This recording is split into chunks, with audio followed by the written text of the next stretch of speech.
Assalamualaikum warahmatullahi wabarakatuh. Kami dari kelompok 3 kami mempresentasikan tugas manajemen konstruksi pengadaan barang dan jasa. Anggota kelompoknya yaitu ada saya sendiri Aditya Febrianto,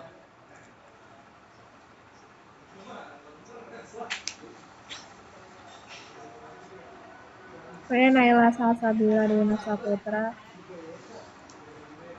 Saya Muhammad Arsa Syandana. Saya James Ronald Elvin Siba. Dan saya Clarissa Primavelita.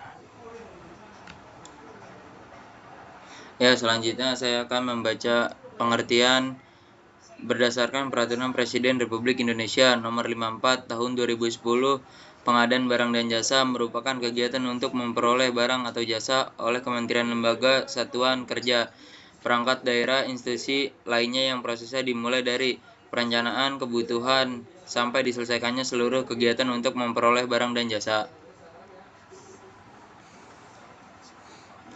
Tujuan pengadaan barang menurut Direktur Pengembangan Jasa, Konstruksi, Pekerjaan Umum, dan Perumahan Rakyat. Yang pertama itu ada menghasilkan barang atau jasa yang tepat dari setiap uang yang dibelanjakan, diukur dari aspek kualitas, jumlah, waktu, biaya, lokasi, dan penyedia. Meningkatkan penggunaan produk dalam negeri. Yang kedua itu ada meningkatkan peran serta usaha mikro, usaha kecil, dan usaha menengah UMKM. Meningkatkan peran pelaku usaha nasional. Yang ketiga itu ada mendukung pelaksanaan penelitian dan pemanfaatan barang atau jasa hasil penelitian, meningkatkan keikutsertaan industri kreatif. Yang terakhir itu ada mendorong pemerataan ekonomi, mendorong pengadaan berkelanjutan. Selanjutnya di sini ada prinsip dasar pelelangan.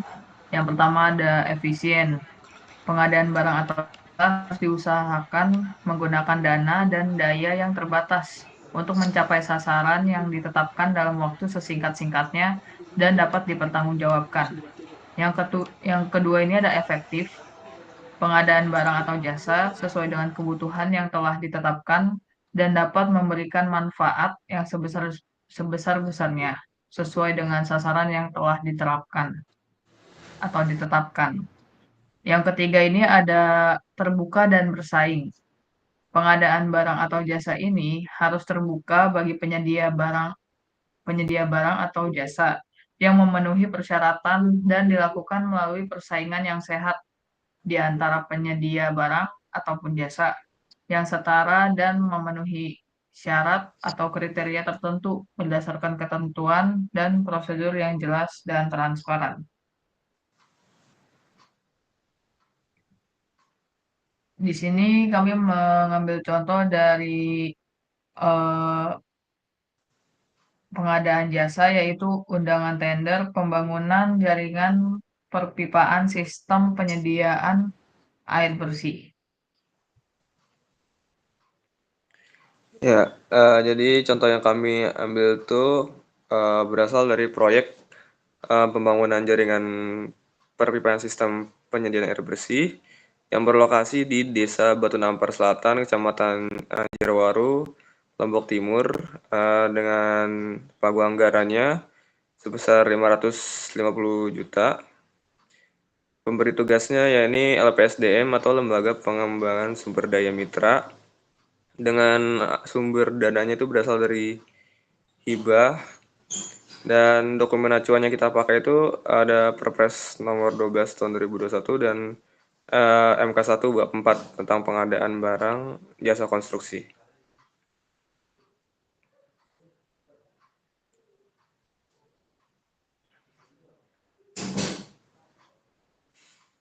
Nah, jadi di dokumen yang kami jadikan contoh, jenis pengadaannya itu termasuk dalam tradisional. Karena di sini ownernya itu telah menetapkan spesifikasinya. Jadi kontraktor itu tinggal melaksanakan saya sesuai dengan instruksi dan ketetapan dan spesifikasi dari ownernya. Untuk jenis tendernya itu jenis tender terbuka. Bisa dilihat di dalam dokumennya itu tertulis terbuka dengan persyaratan yang sama untuk semua perusahaan yang berpartisipasi penawar atau perusahaan kontraktor yang terdaftar di Indonesia. Nah, jenis kontraknya itu sendiri campuran, yakni terdiri dari lumsum dan harga satuan. Nah, di struktur BOQ-nya itu terlihat ya, item pekerjaannya itu satuan, dan untuk transportasinya itu lumsum.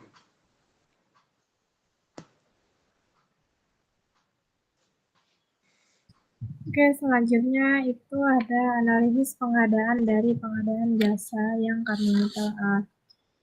Yang pertama kali ingin dibahas yaitu adalah tahapan pengadaan. Jadi ini ada beberapa tahapan-tahapan dalam proses pengadaan jasa ini. Yang pertama yaitu pengumuman tender yang dapat dilihat dari tabel di sebelah kiri, itu mulai dari tanggal 8 September 2023 sampai deadline-nya itu tanggal 17 September 2023. Selanjutnya itu ada pertanyaan dan tanggapan. Dan selanjutnya itu ada pemasukan dokumen penawaran dari si yang ingin mendaftarkan untuk mengadakan jasa tersebut. Selanjutnya itu ada pembukaan dan evaluasi dari dokumen penawaran yang telah disubmit sebelumnya. Lalu ada proses negosiasi. Selanjutnya itu kalau sudah fix itu ada penandatanganan kontrak. Selanjutnya itu ada evaluasi dari penawaran yang telah disubmit tadi. Yang pertama ada metode evaluasi yaitu evaluasi gugur. Evaluasi gugur itu adalah evaluasi penawaran dilakukan dengan metode evaluasi gugur. Tahapan evaluasinya meliputi evaluasi administrasi, evaluasi teknis, dan evaluasi dari harga. Selanjutnya,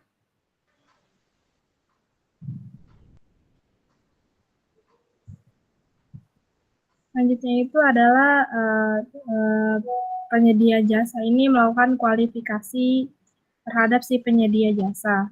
Yang pertama, persyaratan dari pengada ini itu penyedia harus memiliki SBU atau sertifikat badan usaha dari LPJK.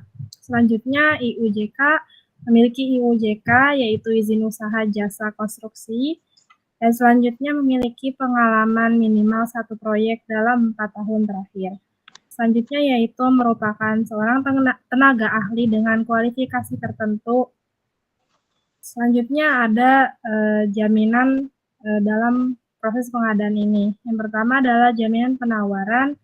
Tidak disebutkan wajib karena nilai di bawah rupiah 10 miliar. Selanjutnya itu jaminan pelaksanaannya itu adalah 20% dari nilai kontrak yang sudah disebutkan di halaman 6 sampai dan halaman 7 dari surat pernyataan pengadaan jasa. Selanjutnya ada pengecekan kelengkapan dokumen yang meliputi dari surat penawaran, selanjutnya dokumen kualifikasi dari penyedia jasa, bill of quantities, dokumen teknis, dan gambar infrastruktur dari proyek yang akan dilaksanakan. Selanjutnya itu ada fakta integritas.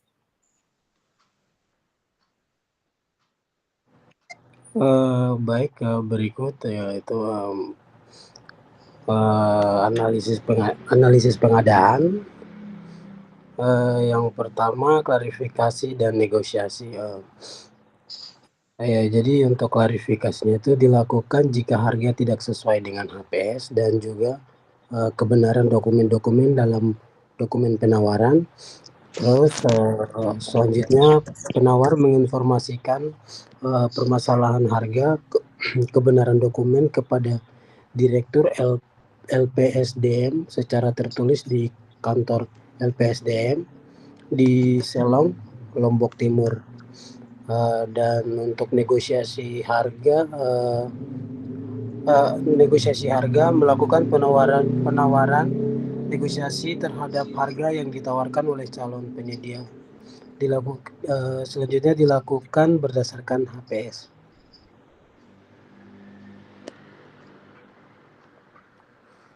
Di sini ada di sini ada kelebihan pengadaan dan kekurangan pengadaan. Untuk kelebihannya itu kesesuaian dengan struktur dokumen pengadaan, instruksi kepada peserta lelang, data kualifikasi penyedia, syarat-syarat umum, spesifikasi teknis,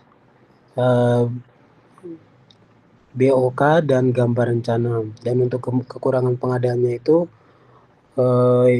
pemasukan dokumen penawaran terlalu singkat. Waktu pengumpulan berkas penawaran hanya diberikan waktu 3 hari untuk proyek dengan nilai sebesar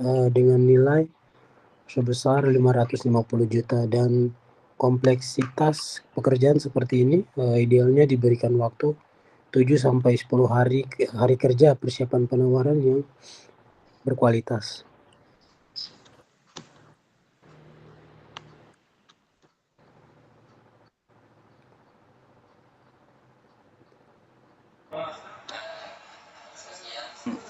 Presentasi dari kelompok 3, kurang lebihnya mohon maaf. Wassalamualaikum warahmatullahi wabarakatuh.